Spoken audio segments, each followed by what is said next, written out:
Good evening, everybody. You know what time it is. It is time to transform your mindset. Thank you for everybody tuning in to another episode of Transformational Mindset Podcast, where we use our experience, our knowledge, our struggles, and our lessons and turn them into a message of hope, positive change, and success. I personally believe that everything that we accomplish in life or what we don't accomplish in life is a direct result of our own mindset. How we think about it will determine how we feel about it, and how we feel will decide our behaviors and the actions that we take, which in turn decides what we manifest. Having a positive mindset starts the process. Following that up with positive action, you can't lose. So, with all of that said, I am proud to introduce my amazing panel of co hosts, starting with my boy JB in the house Hey and yo. our only female Sugar Rose.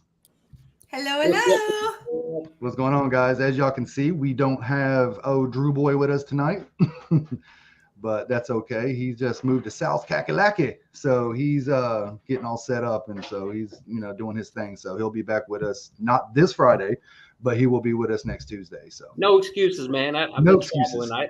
I've been in 2 different states in the past 3 days. Come on. Right. Let's talk about that, JB. How's your week been, man, and how's things going for you? Dude, it's been good. It's been crazy. So unfortunately, I wasn't able to be here on Friday for the last one with our special guest. Reason being, I was out in Destin, Florida. Went to Miramar Beach. We put on a nice aesthetic symposium / workshop for a lot of these plastic surgeons and doctors and med spas that we work with and what I do. Really, really great event, really great outcome. And of course, when you're good at anything, you get pulled 2 different, 3 different, 4 different, maybe 12 different directions. So following that, came back home, got home first thing in the morning yesterday, and I had to get everything together. And now I'm currently in Louisville. So flew back into Indianapolis. Now I'm out in Louisville and doing it, man. Just, getting through the week. It's Q4 French. Well, I mean, don't you love traveling? I know I do. I mean, yeah, I do too. A lot of people don't like it, man, but I honestly, I love doing it. And it's kind of that stay busy, stay happy. Yeah, I do too, man. I especially when you're doing something, maybe, I don't know if you're doing something you actually love, but I know just traveling and doing what I love is just great. I love seeing new places, meet new people. And I don't know. I wish I was traveling more. I know we will in the future. Yeah, and hey, I'm racking up the Marriott Bonvoy points. Hey, I like those two rack up. For me, it's American Airlines, but yeah, get those points, man. Sugar Rose, what's up, my sister? How's things been with you this week? Hey, things have been great. I'm so excited because I finally got a new setup here. I was having some internet issues last week. So we are back and booming. I got a new computer set up and all that. So I'm definitely grateful for that and just been doing good. We've been real busy at work. It's the end of the year. So everybody that is about to be in the donut hole in the insurance world is coming in for their exams and and all their benefits to use. But yeah, other than that, it's been good. So that's how it works. Like at the end of the year, if they don't use their benefits or what, they just kind of trying to get some money or something, or okay, or filing claims, right? Because they paid all that money all year. Yes. So they're like, well, shit, let me get something. Or done. They met their deductible. And then they're like, I gotta get glasses and contacts, and I need this and I need that, and it's time for surgery. But I gotta do it now because I met my deductible. I can't wait another year. So it makes it fun. I meet a lot of neat people. I remember back probably a few years ago when I was looking for trying to find an entrepreneur job, just trying to find something. And this guy was like, hey man, I still get people reach out to me like I should sell life insurance. And he makes it so easy. He's like, dude, I'm making bank and And I'm like, bro, I just can't do it. I just can't do it. I mean, I can sell a lot of things, but I don't know if I can sell insurance. I don't know. It's like trying to sell vacuum cleaners, man. I had a friend of mine that was selling thousands of dollars a week in vacuum cleaners. And I was like, dude, how do you do that? But vacuum cleaners, bro. Like these are like $1,200. It's like a super sucker. Wow. Yeah. Dude, those are like stainless steel freaking machines, bro. Do they still come in and knock on the door? Yeah, it's door to door. I got some grain over here. I need you to check it out.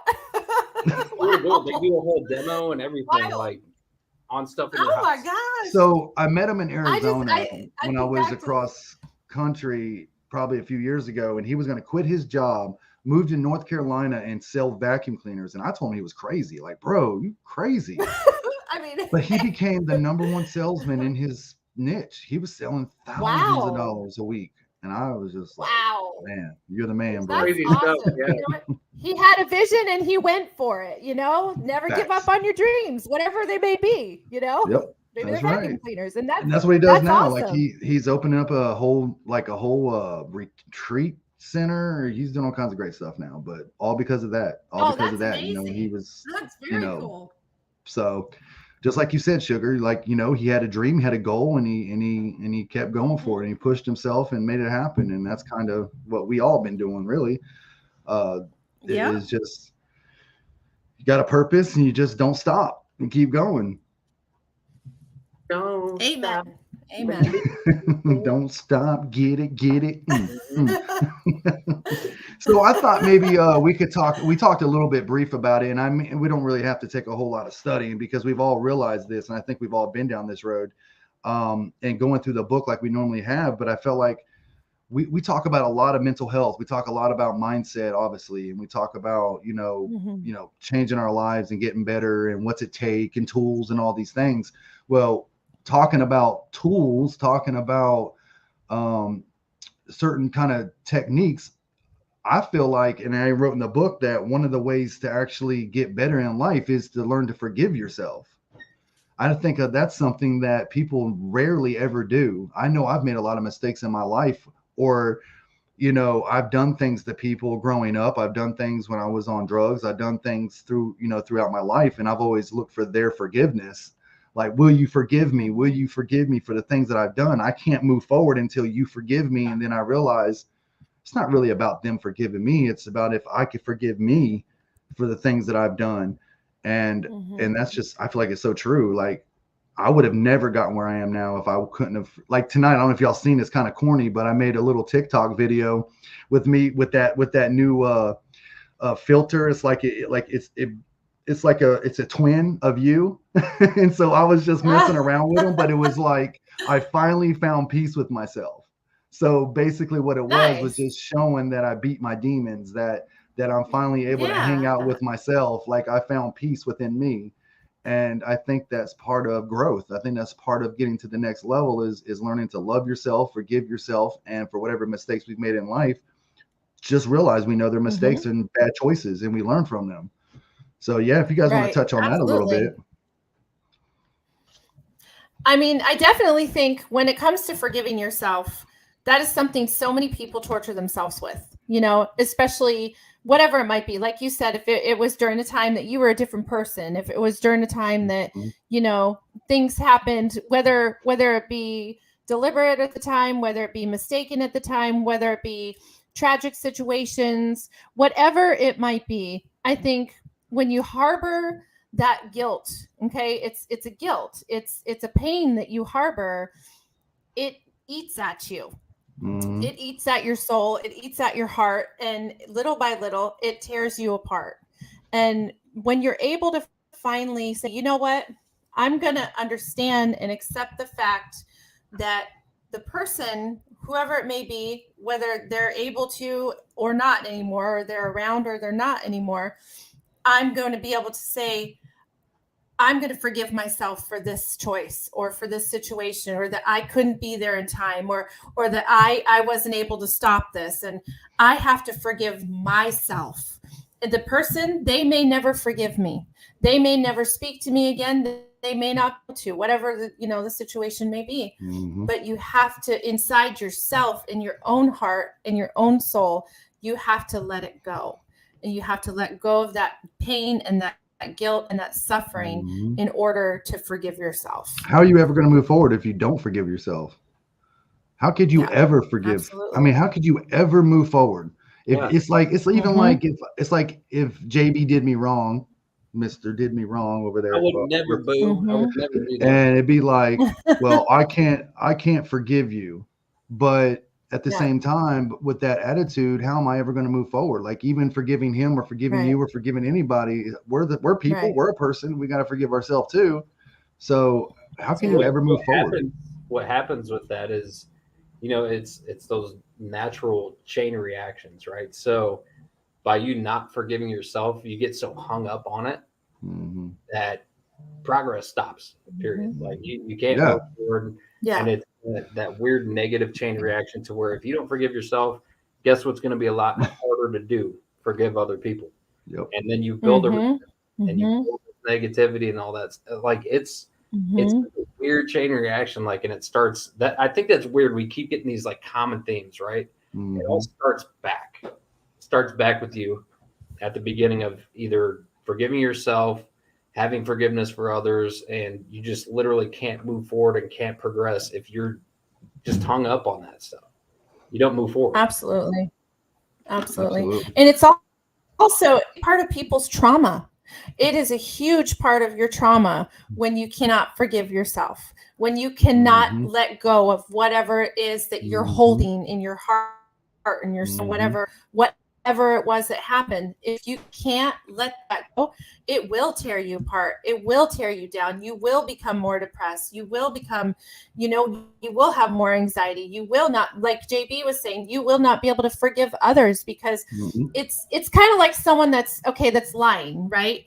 If they're lying or they're doing something they're not supposed to be doing, and somebody else that they're in a situation with or whatever is a good person, right? But they know they're doing something that they shouldn't be doing.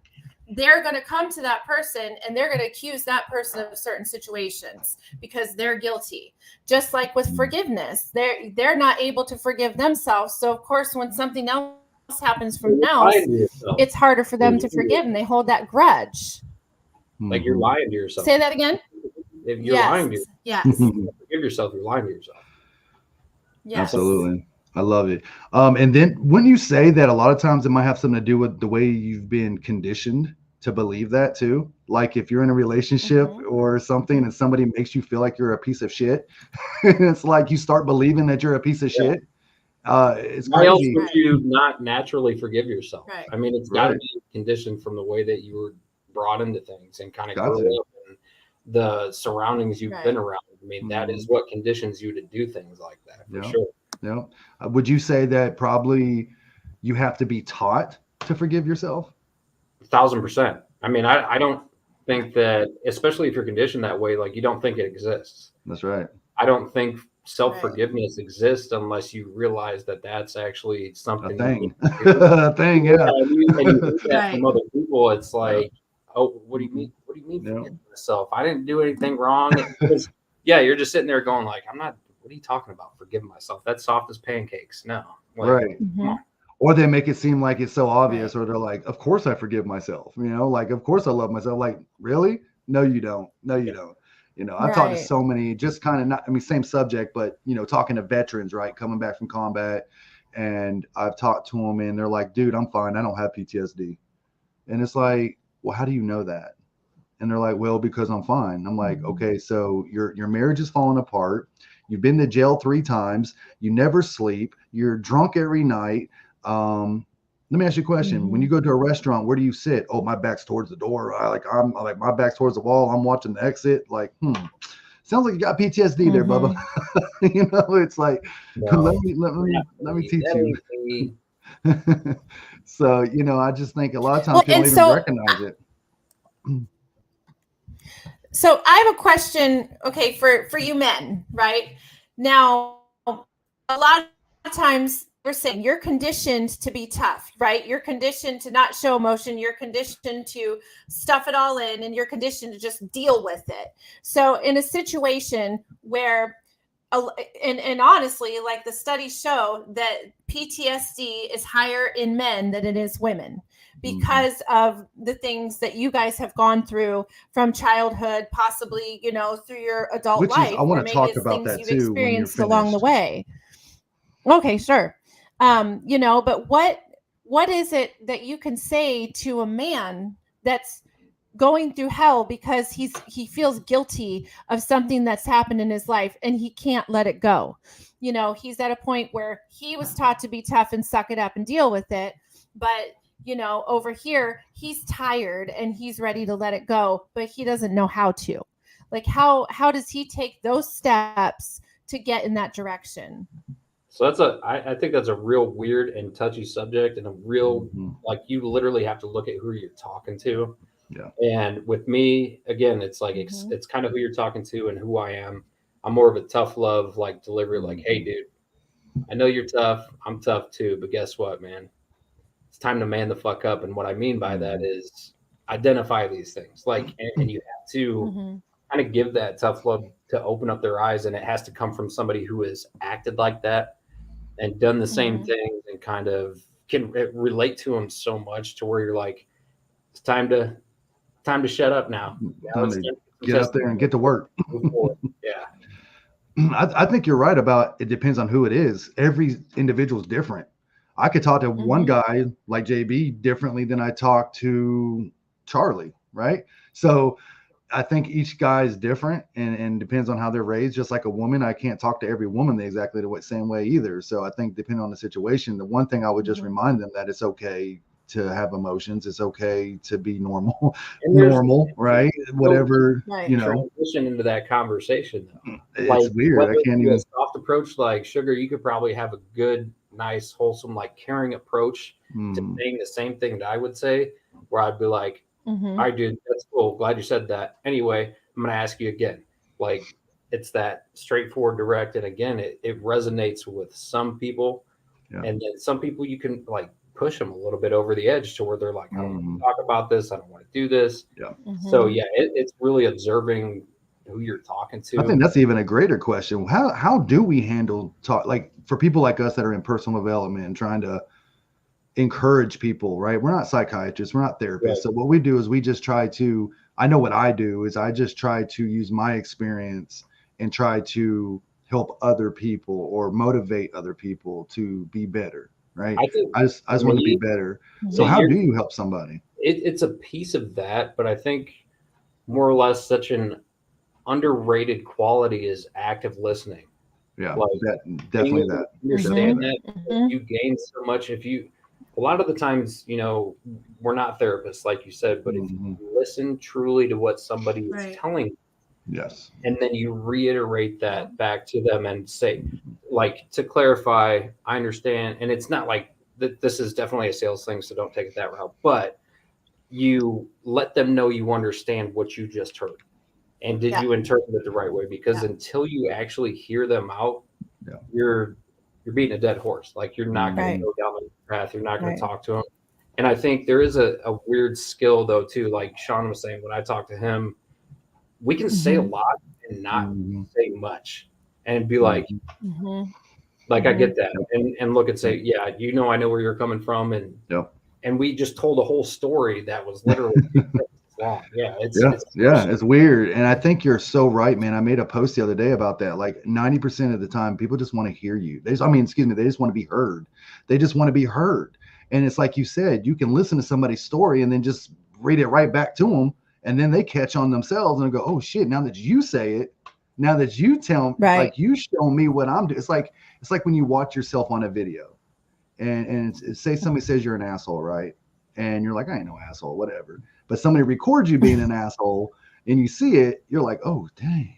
Did I really say that? Did I really do that? Like, it's reality kicking in. So I think that's a great point, JB. I think it's people want to hear it. Yep. And it's that self-realization, but also like, you don't really hear yourself. You don't. It's not, I mean, it sounds good when you're just vomiting out of your mouth with all these words and stuff, but if somebody tells you back what they interpreted and you go, that is not what I meant, or that sounds a lot different coming from you than it does from me. It's a perspective thing, right? Like, you don't really know that because we're stuck up here all day long in our heads and we're thinking this is right. This is what I think and all these other things, but you don't realize like what you're putting off to other people. So you have those with VetLife family, dude. I'll put that out there 1,000%. I love hearing back from them like, hey, everything okay? Like, cool, what's going on? And it's like, did I at that point, I said something that came out the wrong way. Right. What do you guys think I meant? And I've gotten critical like that now where I want to know, like, did that make sense? Like, Can you tell me how you took that or what that sounded like? Mm-hmm. But a lot of people won't do that. They just Mm-hmm. will put out what their thought is and then not know what that really And sounds I, and I think motivation and inspiration, like kind of like what you said, I think when you just check on people and show them that they matter, I think that helps too, man. Like you said, like it makes me feel good when I see people saying, "Hey, man, how are you doing today?" You know, or just checking in on you. It really shows genuine, like, "Hey, I give a shit about you. I hope you're doing all right." But I want to change. I wanted to ask you. You said a minute ago. Now, was this a statistic, or was this kind of what your theory was about more men suffer with? I was curious how that's a thing. Yeah, more men suffer with what was it? PTSD than women. Because I want to hear your answer, and then I'll tell you why I'm questioning it. Okay. Well, and I may have said that wrong. They may have came out more men die from suicide over women. So that, I believe that is a statistic. Well, it shows that statistically in the military. Yeah. And I don't know about in the real world. With the PTSD, I think that you're right. I cannot say that more men versus women have PTSD more than the other, because I don't know that for sure. And listen, I'm not calling you out. I'm not calling you out. No, you're good. I think it's a serious conversation because there are a lot of women out here that are ignored, and a lot of women, their mental health feels like a lot of their problems don't matter. Right? You're out looking for attention. You're seeking attention. I understand. Blah blah blah. Yeah. But I do want to raise something, like, because this is something that's very concerning to me, is women being sexually assaulted or sexual assault. And I know this is a very sensitive subject for some women that may be listening, or even men. But this is the God's honest truth. Almost every female I've talked to in my life has been assaulted. And I bet you JB can confirm that in his life. I guarantee, if it's been brought up, like if he knows, like I guarantee you, every man listening to this podcast right now can say they know at least 5 women that have been sexually assaulted in some way or another.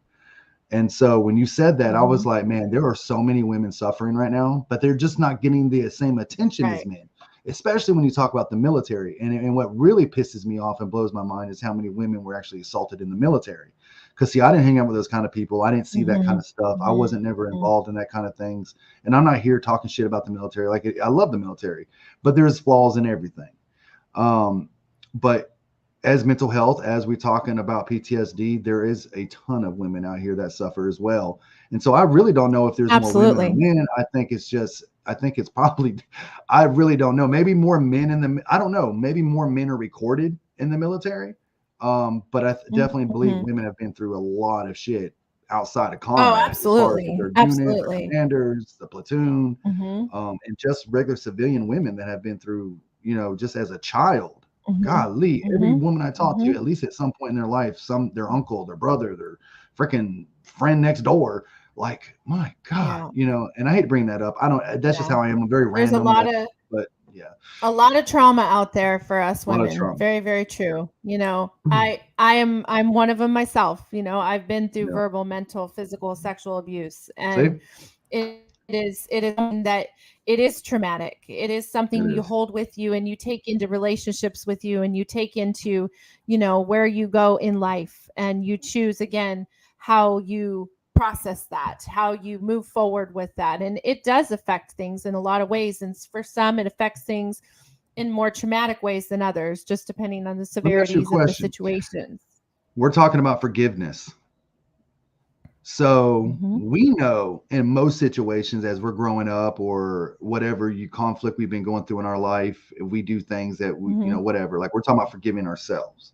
But it's also, I think it's important, and you've always heard it's important to forgive people too, right?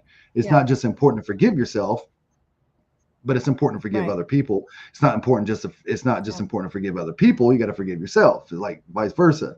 Yes. Yes. So in that situation, do you say to a woman that's listening right now that was sexually harassed or sexually assaulted or whatever, do they need to forgive that predator to move forward?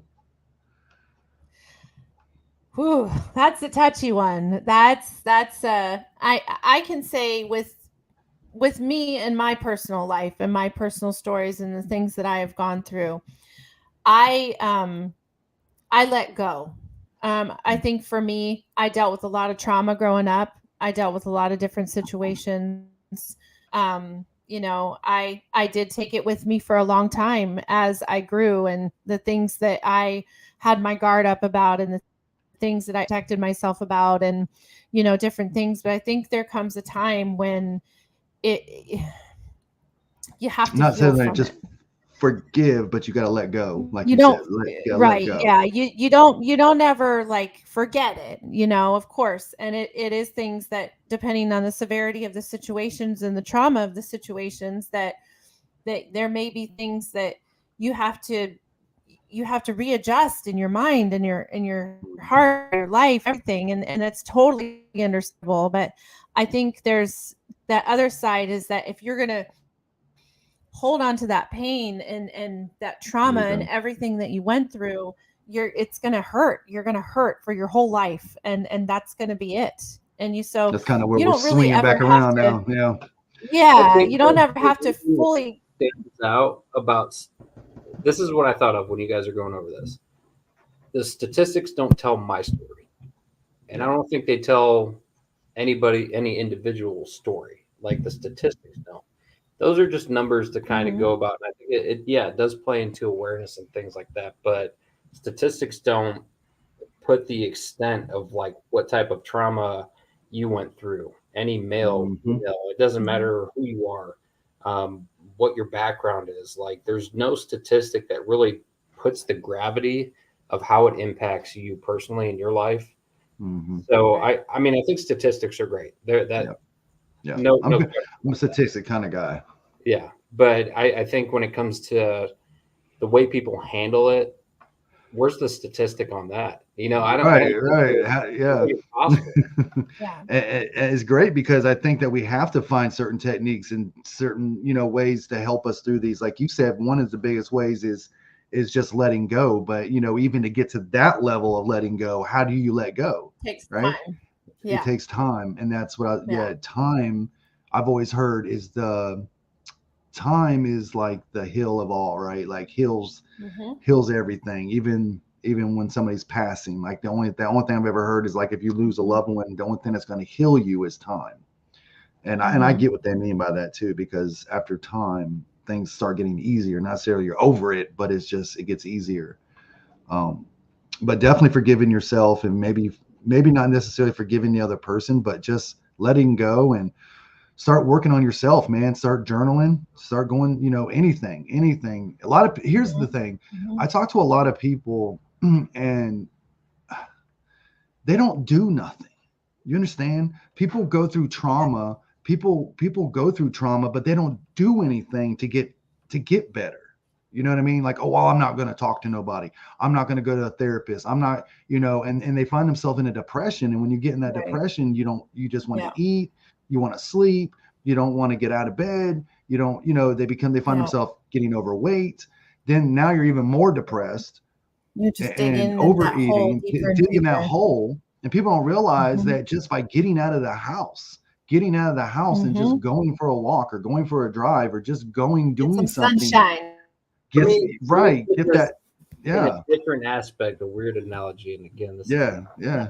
look, I'm a consultant. I'm not even a sales dude, but check this out. Right. Time kills all deals. Mm-hmm. And what I mean by that is you have an opportunity if you have somebody that likes you, they bought into a product, a service, something that you offer, and you have them right there excited, ready to go. And then you just hold off and it's like, oh, it could be, a day or two until we actually take this next step, right? Mm-hmm. That really has a lot to do with Mhm. what, because if you put it off, you know how much harder it is to get back to that point where you were right there or able to take a step and move Yeah. forward and make progress. It's the longer you wait, the harder it's going to be to get back there. 100%, bro. Sales Right. analogy, And but I'm the king of procrastination, believe it or not. Like I will work hard and I will get things done, but I will procrastinate on certain things and just like it's like when I get started, I'm wide open. I'm gonna go I'm like I told Tanya today. I was like, she's like, dang, I had a job to do. She's like, dang, you're done already. I'm like, yeah. I said, when I'm working, I'm fast. It's getting started, right? I'm slow at getting started. And that's, yeah. And that comes to with trauma. You can't just have a traumatic situation and then go, okay, I'm going to move forward now, and I'm going to be positive, and I'm going to heal. Like, you have to go through that trauma. You have to do that trauma. You have to go through that pain and that hurt and that anguish. You got to go through it and process all of that. And then once you get all that process, and sometimes it takes a long time to get there, and that's okay. But as you move forward and you start to process it, and you start to realize, okay, you're getting to a point in your life where you're like, I'm miserable. I'm not happy. I need to change something about myself. Like you said, you start getting depressed. You start losing, interest in things. You start not wanting to be around people, whatever it might be. That's when it's kind of time to start saying, you know what? It's time to, let's find a way to get through this and start processing, because maybe now the clock is ready to start moving forward and doing that. How long does it take for somebody to know that? Because Uncle Sam didn't tell you to do that. But yeah, I know. And I wish I had the answer to that one. I think everyone's trauma processes differently. Everyone's time processes differently, and but I think, hopefully somebody hears that. Though. I think with people, we're told not to pay attention, or not even given the option to pay attention to these things. It's just move on, get past it, let it go. And it's not saying that let it go can't be a fit for some people, but at the same time, a lot of people are never told that you can grieve. Yep. You can be vulnerable. You can handle. That's it. You can talk to people. Nobody. Really, I didn't hear that. I don't know about you guys. No, dude, never. I think it was our generation growing up, man. Yeah. I mean, it's just, I don't know. It's weird. Like a lot of us were conditioned, like we talked about earlier, and we just weren't told. We just weren't told these things. It's just move on. Right. It's like that's the biggest thing I've ever heard, is just move on. They don't tell you how to move on. That's your job to figure out, which I think made us stronger, made most of us where we are today, because we had to figure those things out. I'm where I am today because I didn't realize when I was healing myself from my mental health, from the drug addiction, from the alcohol, from all that shit I was going through, until later on when I was writing my book and focusing that there was a process, right? There is a process to healing. There really, really is. Absolutely. Absolutely. And maybe when you sit down and you think about how you did it, that's where Veteran Mindset came in, because I focused on how I got from point A to point B to point C to point, like, how did I do that? And hopefully we can talk to enough people that it's like, hey, you have your kids, you have an opportunity to literally share this with the next generation. Let them know it's okay to be like that, because nobody was sitting there and telling me that stuff. It's like, now it's backtracking, trying to figure out, like, how do I rectify some of these things? How do I heal over some of these things? If I can put that in and say, that's what I want. I want my son to know he can come to me and talk to me about anything, and also be open to sharing things. That has to be something you ingrain. It's that condition, right? I raised my first kids. I started having kids when I was 17. I had my first son, and then I was 18 and had my second son. And so I raised kids. You raising babies, man. Damn. Yeah. I was a baby raising babies and didn't know what the hell I was doing. And I was basically literally being the way my father was with me, because that's all I knew. And so there's a lot of mistakes I made that I wish I could have, done differently. And I notice now that I'm older, I raise my kids now differently than I raised them, because I've also learned from my mistakes. I've learned from different choices I made, but I think it just all comes with wisdom and time, and just, you want what's best for your children. And as you get older, you start thinking, well, it's not necessarily how I was raised, because I think that's a problem. A lot of us, we raise our kids on how we were raised because that's all we know. But I think if you just focus on yourself and go, man, I just want my kids to be this way because this is how I want. Is that was what you want, not what your parents one of those wanted. points in your life, I got to ask you this too, because I know for a fact, I remember going in, like I got out, the whole goal was like, I'm going to go to school after I get out. I was, combat veteran and like a lot of experience and a lot of stuff I went through. But I remember being a 22-year-old freshman going, damn, that 30-year-old dude is old. Right. And then when I thought I was like developed and had things figured out, even like 25, 26, you look at that now and I'm like, I was just a dumbass kid, man. Yep. A dumb kid.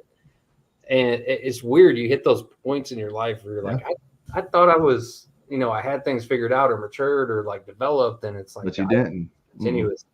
It's weird, dude. It's going to hit you. It's going to hit everybody at some point. Most people. Like, I'm sure there's still people. Well, I don't know. I'm older than both of y'all, but there's a time when you're going to get to where your friends, or even now, like even in your 30s, you know what I mean? Like you have, by the time I would say most men hit, like, well, for me, I didn't really start it. Like, I don't know. I don't even like, I'm still not fully matured. Right. But what I'm saying is, like, I think there's a point when you hit about 36. I think most men like start getting wisdom. I think it's when the white hair starts growing. That's when the wisdom starts. Been like 25 for me. Yeah. So I think different men are different, but the point I'm getting at is you'll look at your friends, dude, or not necessarily even your friends, just people that are your same age, and they're like acting like idiots, and it's like, holy shit, where are you at right now? There's a curve. There's something that happens though, and it's like something happens. Yeah. Especially being in leadership positions and managing teams and working with people, and it's like it's weird to be that dude that I remember asking questions. Yeah. I was like, hey, what do you do with it? And it's weird because now I'm just like, it's kind of second nature, and I understand these things, and I can help them. Hey, let me give you some info that'll stop a whole lot of hurt and help you progress and move forward and not deal with all the bullshit that we're gonna be them old guys, man. Like I was telling my daughter the other day, I was like, we're gonna be those old guys, like when they're really, really old, and it's like they're full of wisdom and knowledge, and they just kind of sitting at Waffle House, wisdom guy. The young lady that's behind the grill there. Yeah. Come, my child, come talk to me. I'll give you some advice. Let me tell you something. They're like, I'm just trying to get my tuition paid, man. It's like, but you're going to remember this. And you're going to remember this 10 years from now. Man, there was a time in my life, dude, that I thought, I wasn't even going to live to be 20, man. And or be an old man. I remember working at this factory, and this guy used to work there. His name was Charles. He was that guy. We'd ask him questions all the time. He was cool as shit, but he was old, right? He was really old to us.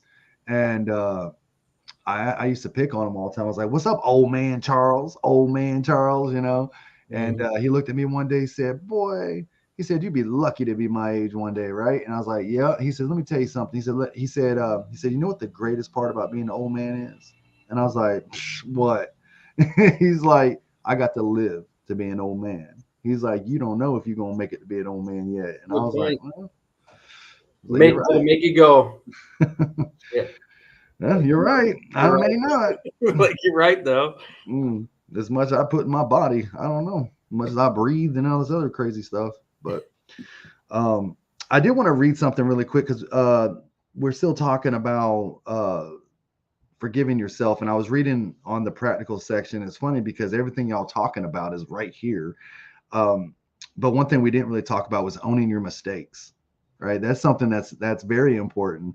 I think that if in order of healing and forgiving yourself and all these other things, the first step, and even in the mindset transformation is accepting, right? Like mindset, like owning your mistake, owning up to what you've done wrong. I think as soon as you're able to own up to the situation is when you can start change.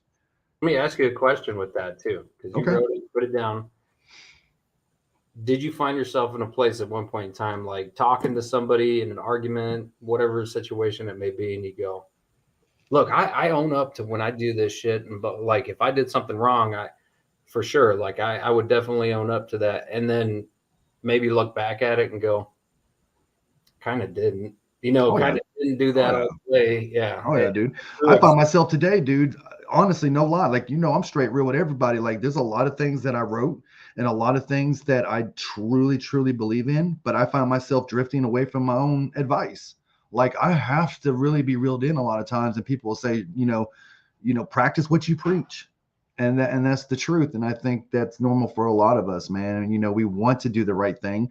We want to do the right thing. And sometimes we just don't. And sometimes we drift off, and you have to have that good friend or somebody say, hey, remember, this do what you say, so I think it's different to have good intentions and a good skill set. Yeah. Probably two different things, and be developed and be able to practice what you preach and put those intentions into play, because I don't think, I'd like to believe nobody really means ill. Nobody means that. Some do, whatever. But I think that was one thing that I struggled with too, and especially transitioning back into civilian life. Like, I meant well. I really meant well. And I thought I was doing those things, but I think it took a lot of, opening my own ears and hearing back what I thought I was putting out, and really listening to people and understanding like how maybe those things I said or did would impact other people, because I don't think at one point in time I was fully receptive to that. So it's being able to accept the fact that, I want to be a nice, good guy and stand up and straight, and I mean well, but what am I really doing? And I feel like that takes people telling you and hearing you out, sharing it with you, and giving you some checks. Like, you need to be checked. I see a lot of comments. I've seen comments in the past where they say, do as I say, not as I do. And I knew an old man that used to live that way. And I personally want to not do that. I want my children, I want people to do as I do. I want to lead by example, and I'm not going to tell you to do something that I'm not going to do. It's easy for me to say, well, this is what I need you to do, but I'm going to live my life this way. And we talk about children, not saying that I'm not judging you as a parent. Like, if that's how you live, that's okay. Cause I know a lot of good kids that came up from parents was like, hey, you're going to do what I say. Don't worry about what I do. I'm the adult, right? Like, I'll do what I want to do. This is what you got to do. But I feel like in a leadership position, as a influencer, as somebody that wants to make change, not just yourself, but other people, I think it's, you need to focus on being that change. You need to focus on doing as I do, not just what I say, but do as I do. Something I never did too. And look, I'll keep this real quick. I just wanted to show you this. My aunt got me this amazing cup. It's got my son on it, but it's one thing that never happened to me. If he ever is like, if he acts up, if he does something wrong, one thing I'm really glad I do now is it's after it happens. He gets maybe a timeout or something, goes in the corner. I'll make sure I get down on the level with him, look at him. Do you know why you were in timeout? And like, explain what you did. Explain it. Never happened to me. Never happened. So I didn't really have the opportunity. Get your butt to your room. Why? Don't worry about it, because I said so. That's why. Then you go stick your head in the pillow and go, I hate you. Yeah, right. Like, why am I doing this? Because I said so. How many times you run away as a kid? Don't tell me to do things because you said. Like, what the hell does that do? Like, I don't understand why the hell I'm in trouble. And explain the situation. Yeah. So that comes with wisdom, I think, and like we talked about earlier, as you get older, because when I was younger, I was kind of like that, because I didn't know no better. My dad did it to me. He was like, shut your mouth. Why? Because I said, I'm the boss, and kind of like in the military, drill sergeant, right? Shut your mouth. You don't ask why, you just do it. I knew if I heard my first middle name that I'd done. It takes a lot of experience and a lot of patience to raise children. It does. There's no manual. I'm raising boys. Handbook, right? No, there's not. There's no manual. There's no handbook. And I feel like, and I don't know, we could probably go all night on how we should raise children, but I definitely think that parents should have control over their kids. I definitely believe that we should have the right to install punishment on the children. I don't necessarily believe in beating your kids at all. I don't like that concept of beating your kids, but I think that when they're little, like little man's age, they need to be disciplined, because that's what molds them to know right from wrong, you know, and not necessarily having to beat the shit out of them, but just the verbal understanding is like, I'll be straightforward with you. And this comes from what I went through when I was a kid. I can't punish him that way, but I'm able to put some bass in my voice, and you know what? Just enough. That's just enough to know Daddy's serious. But then I come back from that, and there's been times where I raised my voice, and for me to feel like shit because of that, to me, that's a good thing. You know, it's better than the alternative, and it goes back to, I want him to understand why that was wrong. Be glad you don't have daughters. Well, and I'll say, you know, as a mom that's raising boys, I'm going to tell you that when you have that male role model, you don't have that male role model in the picture. You have mom and dad. You have to be a lot tougher. So men, you have a tone, you have a voice, you have a demeanor about you, and look, and us moms that are, you know, thousands of us are out here single moms. Boys don't matter. They're not scared of their mothers. They're not. And I'm gonna tell you what, there's days that I'm about to ship to China because I'm about done. I feel you. But you know, you still got to instill them values and love and respect and all that good stuff. But it's tough because I don't have that tough side that's like, listen, this is what I said. You're going to do it right now because I asked you to do it. I want you to do this, this, and this for this reason, you know. And if a man says it, it's like, you know what? I want you to do this right now. I'm not going to give you a reason. You're just going to go do it. They're going to turn around and they're going to go do it. You know, my mother was so weak with me and my brother that she used to use my dad as the bad guy, right? Like, he was like, wait till your dad gets home. You know, when your dad gets home, he's going to beat your ass. And dad, he was in the military. So dad would be gone for 6 months. He was field artillery. So he was gone, active duty field artillery, months. And you're months like, what, 6 months from now? Good God, dude. Like, I'm so glad I didn't join the MOS. This guy was in the field for 4 months. And back in these days, they slept in foxholes all the time. Like, so he would come home muddy as shit. I remember him being in Germany, talking about Grafenwehr. You know, like, he come home after 6 months, muddy as hell. And my mom would say, you know, first thing out of her mouth, you need to beat your kid's ass. You know, it's like, you know, I've been. She's like, I got 6 months worth of shit here. I got a list.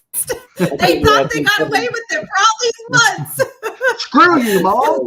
I think Kevin Hart does like a stand-up piece on that where he's like, you need to go in the room and beat your dumbass kid's ass. And he's like, right. You got off of work. I just got off of work. Can I breathe? What'd you do? I don't know. You know it's bad when your dad comes home and you're like handing him the belt. Sure, Dad. I found it. And that was the problem with me, especially being a smart ass. It was when the hand spanking didn't hurt no more. I was like, uh-oh. Shit, I just busted another vein. That clink clink. Oh. Yeah. See, back in them days, Dad would pop those belts. Pow, pow. Oh. And you're like, oh, Lord, here we go. See, I grew up a little bit differently. Like, I grew up with my dad being a psychologist. So my form of punishment was communication. We had to talk about everything. We had to discuss it. We had to analyze it and pull it apart and find out why, you know. And then the thing is like, I've always said, I'm not going to be like my parents growing up. And here I am as I've grown up and I have children of my own. I sit there and I try to talk with them and like, I don't want to talk about this, just spank me, like beat my ass. Right? Exactly. And it's like, we try to communicate it, work it out. And, you know, I always try to be real important and really let them know, like, as men, it's young men, it's okay to, you know, struggle. It's okay to have a problem. It's okay to ask for help. It's, you know, all that stuff. But to them, like, disobeying me. I have teenage boys. So when it comes to that, and my communication and discussing the situation doesn't work anymore. So, they're not scared of Mom, and you've had to build up a relationship to where they just trust you. you know, and I think that the way JB's doing it and the way I think, you know, you have to instill love and trust and just know, like the biggest problem with my daughter is like, I have 2 daughters and one, they're so different, right? Both my daughters are wonderful, but they're different. They're different. And I don't know. One's like, doesn't believe anything you tell them, right? Like we're always wrong or they know everything. And I was so stupid. I was so stupid growing up. I remember telling my parents, oh, I can't wait till I have kids. I'm going to be so different. I'm going to be so different. Right. And my daughter says the same thing. She's like, oh, I'm going to have me kids. I'm going to be different with mine. I'm like, you a damn lie. You're going to be I'm like, I'm going to come over and drink out of your milk carton when you have kids. Right. I'm going to leave gum on your chair and I'm going to. I said, you write this day down because I'm going to remember the day you said this. And when your damn kid's driving you crazy, what do I do? So help me, I'm going to leave dirty socks in your freezer. Yeah, exactly. So I'm going to leave my dirty stuff all over your house when I come to visit, and I'm not going to do my dishes. I'm just telling you what. There you go. Yeah. Someday you're going to have children of your own. One last thing about children is those that are listening and have kids, I think installing discipline, but also installing responsibilities is huge. Yes, absolutely. You need to teach your kids how to work. I think you need boys or female, whatever. You need to teach them to cook. You need to teach them to take care of themselves. Yeah. I think that's very important from 2 single parents right here. You know, like I'm sure y'all can discuss on that way better than I can. But just even as you know, being married with my children, I know how important it is. And even as a man, I don't need a woman. And I teach my daughters, they don't need a man. You know, I want my daughters to understand that you don't need a man. This isn't 1990s and 80s where, you know, it was told that, or even way before that, but it was told that, you know, men worked, women stayed home, took care of the kids. Like them days are over. You know, it's no longer that one, you know, way over. Way over. So, I love how we go from forgive yourself to we're almost doing breathing exercises. Hey man, I love it. I love it. We're going to swing around somewhere in there, you know, do them dishes because you forgive yourself. It all ties back in. Well, sometimes, you know, sometimes situations with your kids, you got to forgive yourself. Like, damn, I was too hard on him, or, you know, whatever it was, maybe I shouldn't have handled it this way, or I wasn't hard enough, you know, whatever it might be. And this situation got caused out of this, or this, you know, behavior or whatever. And you got to forgive yourself for that too, as parents, that, you know, you can't be too hard on yourself. You're doing the best you can that's true. to raise your children. And sometimes we slip up, sometimes we get frustrated, and we're human, you know, it's okay to do that. So I'll read the last 2 right here, like we do. I'll read the last 2 that's under forgive yourself, and we can discuss a little bit on that before we close out. And you guys was great as you guys talked about this in other words.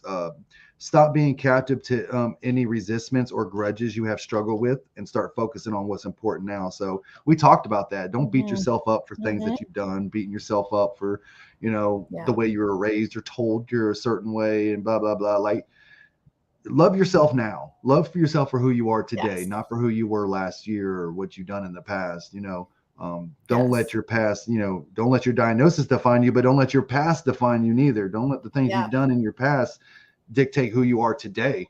Right. If people looked at me like they did, you know, 4 years ago, I wouldn't be nowhere. So focus on your morals and values now.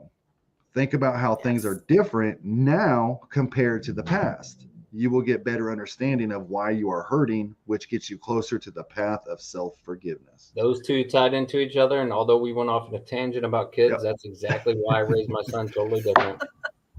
It is. Those 2 things tie right in together, because I refuse to put him through whatever I went through. I want him to have everything better, which I think all parents do. I think everybody does, a better life. I want people associated, affiliated with, friends. I want them to have a better experience. I want them to be better. You know, don't make the mistakes I made. I think that's a lot of what you do, Sean. Like it's don't fuck up what I fucked up. I'm gonna talk to you. You try to help prevent that from happening, but really ultimately they got to make their own choices. And I feel like as long as I guide you to the right place, if I can help give you the right path to go down, it's still your choice at the end of the day. And you'll see that as your son gets older. Best JB. teacher and the best sensei is mistake. Yep. Yes. Facts. That is so true. Yes. You know, we could tell everybody till they're blue in the face, don't do this. Like our kids, don't do that. Don't do this. But they're gonna still test the waters because they're human and that's their nature. And I think that's what we do. I think we all do that, even as adults. You know, we test the waters. We test, you know, it'd be like, think about it. If we all went to the beach together, okay, we all go to Myrtle Beach and we walk on the beach and I say, hey guys, I live in South Carolina. This water's cold. Don't touch it. One of you people are going to stick your toe in. Right? Just to test it for yourself. Right? Cold, it ain't that cold. Yeah. Is it really cold? I don't know. You know. Yeah. But so the point is, it's okay to learn hard lessons, but at the same time, you don't want to go so far off the rails where, you know, you end up in prison time or something, like where you hurt somebody or harm somebody or, you know, something terrible. That's the goal, I think, is to raise our kids at least and other people and yourself. You know, make sure you don't do anything that you're going to regret for the rest of your life. That one thing I always say is that I do not want to ever live with is regret. You know, that's the one thing that you can't take away. You can't take away regret. Like if you regret something, then you're going to regret it for the rest of your life. So if you've done it, man up to it, woman up to it, and own that bitch. Turn your pain into your beauty is what I always say. Take everything that you've gone through, turn that beauty and find a way to use it in something positive moving forward. You know, even if it's forgiving yourself, even if it's forgiving somebody else, even if it's just letting go of a situation, turning that pain into your beauty is going to help you heal. That's right. That's right. I guess that's kind of what we're coming down to now is the end of the podcast. Another great conversation. Had a blast with you guys, man. You know, we talked a little bit about everything, but at the end of the night, it really focused on loving yourself, forgiving yourself. And that's what it really boils down to is, you know, like JB said sort of earlier, you know, if you love yourself, you're going to raise your kids right. You know, and the fact is, if you don't love yourself and forgive yourself and you have all this pain, you know, and you don't learn to accept it and become a better person, then all your pain and trauma is going to be off into your children. And they're going to see that and you're going to raise your kids that way. And so be very better for your kids. So very true. I don't know. I don't really know what to ask you guys. Maybe how about you guys give somebody an example that's listening, like, you know, a way to forgive yourself, maybe an example of something that you had to go through, Sugar Rose, in a real brief way, and just give an example of learning to forgive yourself. Like, what's a way of doing that? You know, I'd say for me, you've done. I'd say for me personally, you know, being a single mom most of my life, I have had a lot of trauma from, you know, situations and choices that I've made, whether it's the person I put in my life, whether it's a situation that I put in my life. You know, I have unfortunately done things that I regret that have hurt other people, like my children. I've put a person in their life that I thought I could trust, and turned out to be a lesson, turned out to be something to grow through and to learn in the future. But, you know, those things you hold grudges on yourself against, like, oh my God, I hurt my kids. I put someone in their life and you know, it's been something that's been very hard for me in the past to accept, is that I put my boys through a lot because I wanted to find happiness. I wanted to find love. I wanted to find the right person and to realize that in the end, it's not my fault that situation doesn't work out. I mean, yeah, granted, some of it may be my fault just because of whatever, but you know, when it comes to the situation not working out and me having to walk away to protect them, to protect me, whatever it might be, it's not my fault that happened because I'm trying to give them a better tomorrow. And, you know, it's taken a long time. And there's a lot of people, men and women, that are single parents out there that beat beat themselves over the situations they've been in, over the relationships they've been in, over, having their children introduced to different people or what have you, and not having it work out, but they got attached type deal. And that's something that people can hold a lot of guilt in for towards your kids. So for me, that's something I've really had to grow through, is that I'm still a good person, and that, I may have made mistakes and bad decisions in my relationships in life. That's right. But I'm still a good person. I'm a good mom, and I'm doing the best I can, and I'm still learning. Yeah. That's right. And so are you. That's right. I love that, Sugar Rose. Thank you for that. JB, same question for you, man. What have you learned in your life that you can kind of share an example with somebody else about, forgiving yourself? I'm going to tie it right back into pretty much what I was saying at the beginning too, which is forgiving yourself. If you don't do it, it'll cause holdups. So I've actually just recently, I think the thing that shocked me is I learned I'm that type of guy that never wants to take a step back. It's always progressing, always making the next step, always being better. And then unfortunately, for some reason, it's like these setbacks happen, right? And it's like, why does this keep happening? And I would think that before this last time, this most recent one, I was like, you know what? Shit happens. Get over it. Look, I did my best. I know I put my best into what I was doing. I don't think that it's fully my fault that this happened. Okay, let's concentrate on the next thing. So I forgave myself quickly. Yeah. And I just went like, let's move forward. And where I'm at right now, extremely happy because of it, in a much faster turnaround than I've ever experienced in my life.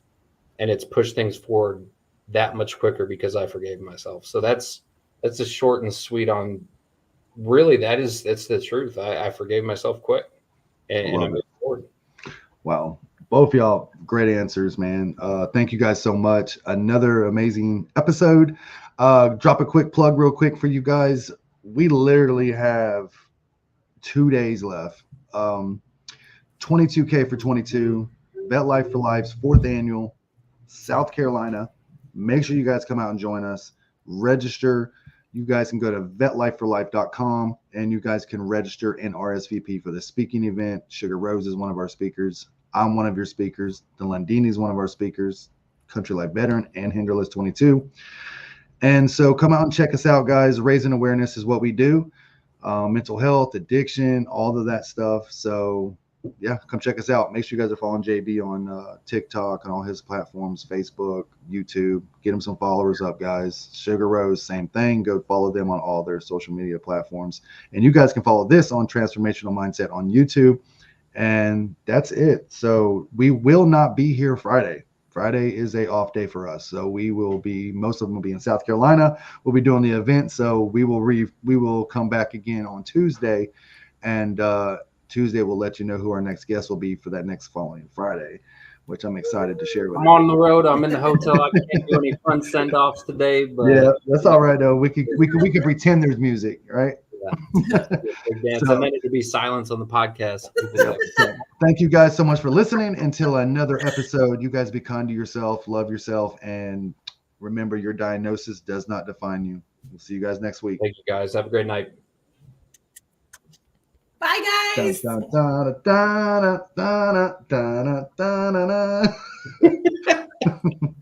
Out.